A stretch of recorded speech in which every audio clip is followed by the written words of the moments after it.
Hello everyone, this is Juan Sarmiento and today is Friday, May the 27th.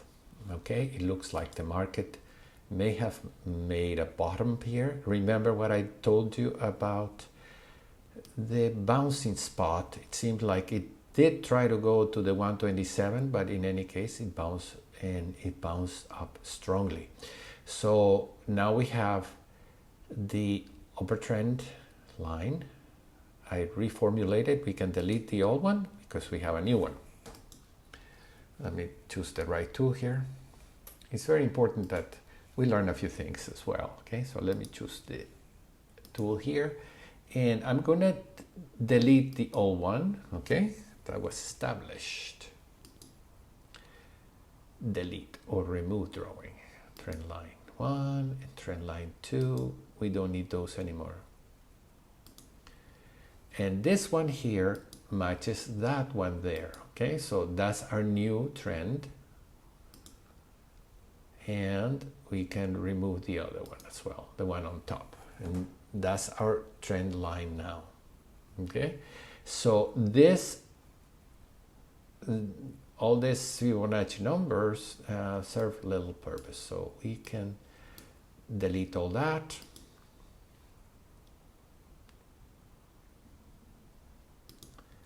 We don't need any of that anymore. Why am I so sure? Well, I'll show you. I think that we went exactly to the 100 to 127. That's where the market bounced, and it bounced to go to a new high over the previous lower high. Okay, and now we have a trend line over to the top. So we could go test that, and all these Fibonacci extensions can go. Now we can use the Fibonacci retracement tool. Fibonacci retracement tool here. There. And we can go from the top to the low here. And look at that, we have a series of lines, okay, that are potential points where the market would find resistance. So the market could go over here and then go to a new low. Hopefully not, but that's possible. Then 50% will be another resistance, a weaker one, but the strong will be 61.8, okay, for the market to go. And coincidentally, that looks to be where it's going now based on our trend, our shorter term trend. We have a trend here, but nothing really major. And so I will draw this line from the low there to the higher low and then extend it. The higher low being right here when it made a new low here, but it was higher than the very bottom of the market. So that's where we are right now, and that's our trend. Okay, so then we can say, okay, we're going into this area, and I'm going to draw some kind of target here, and let's put it at 61.8% of the larger trend, of this larger range. If it breaks nicely through that, then it could go either to test the high and form a double top, or break and make a new high. That's where the SPY, something very similar will occur with the other indicators, the other indices. Okay, that's where we are.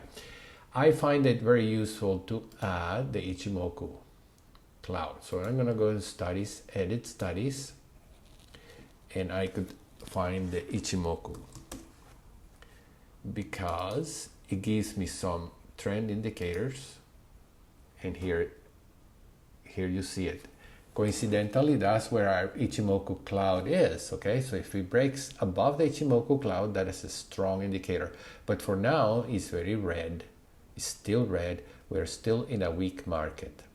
Okay, and you can add to that study I'm gonna add this one here, okay, which includes the stochastics, and I'm gonna delete this one here, remove study, which is implied volatility. No, let's leave it, okay. The implied volatility gets really high when the market is making lows, okay. So it found, you see how it formed lows, a very high volatility, and now it's declining as the market goes. So that's a strong move with volatility declining. Note how the stochastics made low, low, low, and now it's going to the upside, to the higher area of the stochastic. So that's a bullish move. We are definitely making a bullish move in the midst of a bear market, and only time will tell if it's going to break through my resistances like the Ichimoku cloud, like the trend that I already drew. The trend line here is very important. How about we change the color? Instead of white, let's put it red to make it very important line, okay, which matches this one here, the downtrend. Perfect. Okay, so that's where we are. Let's see what happens. In the meantime, because I'm doing this long-term analysis, let's go to the SPY, long-term trading. Let's go to the monitor tab and say, show me all my trades. And I have 48 trades, as you can see. And I can see that the latest I bought at 385 at the very bottom of the market. 385. Where was 385? Right there. Okay, so how about that? I bought at the bottom of the market. Coincidence, no more than coincidence. But if the market makes a new high, all of my previous trades all of a sudden become profitable, and we're going to be in a better position. In the meantime, we have $395 here, and that is not enough to buy a new share because it's $411, $412 almost. So I'm going to add another $500 to my account. And I'm going to say over here, adjust cash, but in your case, you would just add $500. Okay, but because this is a paper trading account, I'm going to pretend that I'm adding those $500. Okay, and that's $485. So we could actually do 2 trades with that $500, couldn't we? But we're going to do only one. We just have, next week we won't have to buy anything. So I'm going to click here, right click, and say, no, that's not what I want. I want to go to the Analyze tab or the Trade tab, All Products, and that will show me SPY, and I just click on the Ask. And instead of 100, we're just gonna buy 1 share. Okay, so I'm gonna confirm and send.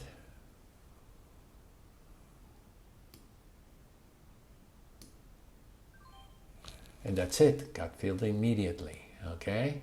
So keep in mind that with this process, we're buying at the low here, presumably, at the low.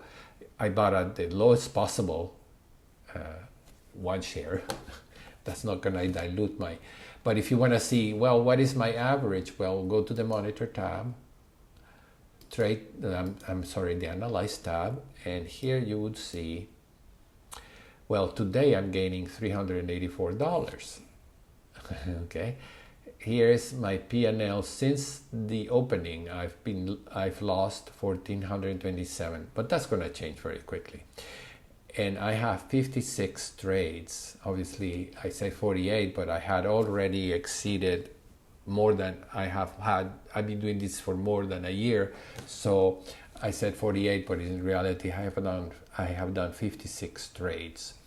And you can see here my average price is $437.79.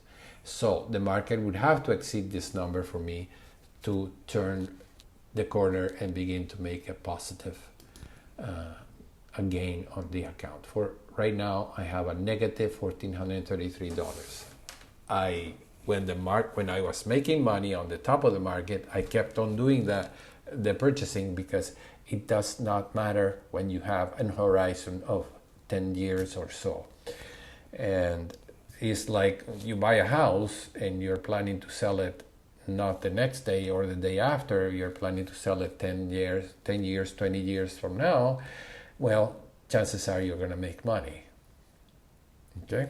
The tendency is for the markets to gain more and more, even though there will be declines along the way. So we take advantage of the decline by buying cheaper, even though it might seem like you're losing money. My total in the account is now $23,569. Okay, so think what you may. This is a way to invest in the stock market which is the 500, the S&P 500 is the 500 biggest companies in the US. So you want to put your money there. It's an easy, uncomplicated way to invest in the stock market. And you don't have to put too much money, just a little at a time, $500. You can spread it over every week, or it could be once a month, depending on your savings. Okay, so that's a system, and we'll see if it pays off. Hopefully in a few years. I'll be old, but I will show you hopefully a big profit. That's all for today. Thank you very much for joining me, and I'll see you next time. Bye-bye.